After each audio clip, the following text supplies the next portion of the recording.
La coupe menstruelle, une alternative au tampon. La coupe menstruelle est une alternative écologique et saine aux tampons et aux serviettes hygiéniques. Elle ne contient aucune substance toxique, et permet de prévenir les infections. On entend souvent parler des effets négatifs que peuvent avoir les tampons à cause de leur composition toxique malgré le fait que les femmes ne soient pas prêtes à s'en séparer étant donné leur usage pratique et commode. Dans l'article d'aujourd'hui, on va essayer d'aborder l'idée de la coupe menstruelle comme possible alternative afin d'assurer une bonne hygiène féminine, pratique et économique. Les risques avec les tampons possèdent des substances toxiques dans leur composition. L'un d'eux est l'amiante, une substance qui provoquerait l'augmentation du saignement menstruel et qui serait cancérigène. Malgré cela, la vente de ce produit n'est pas illégale, vu qu'il est commercialisé partout dans le monde. La dioxine fait aussi partie des composants des tampons, et elle est notamment utilisée pour blanchir les fibres du tampon. Elle est potentiellement cancérigène et pourrait même nuire au système immunologique et reproductif, et provoquer l'endométriose. D'ailleurs, beaucoup d'études l'ont déjà démontré. Les tampons contiennent également de la rayonne, un élément absorbant qui peut provoquer un choc toxique. Pourquoi ne sont-ils pas interdits ? Les tampons sont considérés comme des produits faisant partie de la vie quotidienne des femmes, ils sont donc en contact permanent avec leur intimité. Le problème, c'est que ces lingettes et ces tampons contiennent souvent de la dioxine, un produit toxique qui peut nuire à votre santé même s'il n'est pas vraiment en contact direct avec le vagin. Il faut donc bien savoir les choisir, et on peut d'ailleurs trouver des tampons faits à 100% de coton naturel, et qui ne passent pas par le processus de blanchiment.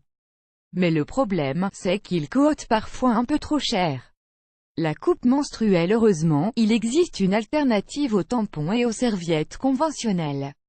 En effet, la coupe menstruelle est fabriquée à partir de silicone et possède la forme d'un entonnoir en plus d'être flexible, ce qui permet de la doubler facilement afin de l'introduire dans le vagin. Une fois dedans, il accueille le saignement sans l'absorber pour autant. Une fois enlevé, on peut le nettoyer simplement à l'aide d'eau et de savon, et on peut également le stériliser à l'aide d'eau bouillante après la fin des règles, pour le maintenir en bon état jusqu'au prochain usage. On peut aussi le nettoyer occasionnellement à l'aide d'eau oxygénée, de vinaigre, ou d'un autre savon naturel. Ses avantages, c'est écologique, vu que c'est fabriqué avec de la silicone et que ça peut durer jusqu'à 10 ans. C'est économique, vu qu'il ne faut pas la jeter après chaque usage. C'est sain, puisqu'elle ne contient aucune substance toxique.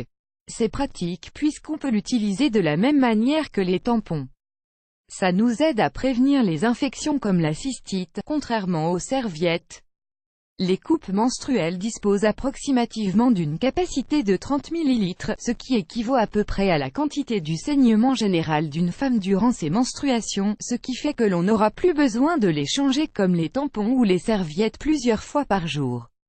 Ça nous aide à entretenir des relations saines avec nos menstruations, sans tabou et en ayant bien connaissance de notre intimité. De coupe menstruelle. Il existe de nombreuses marques de coupe menstruelle sur le marché.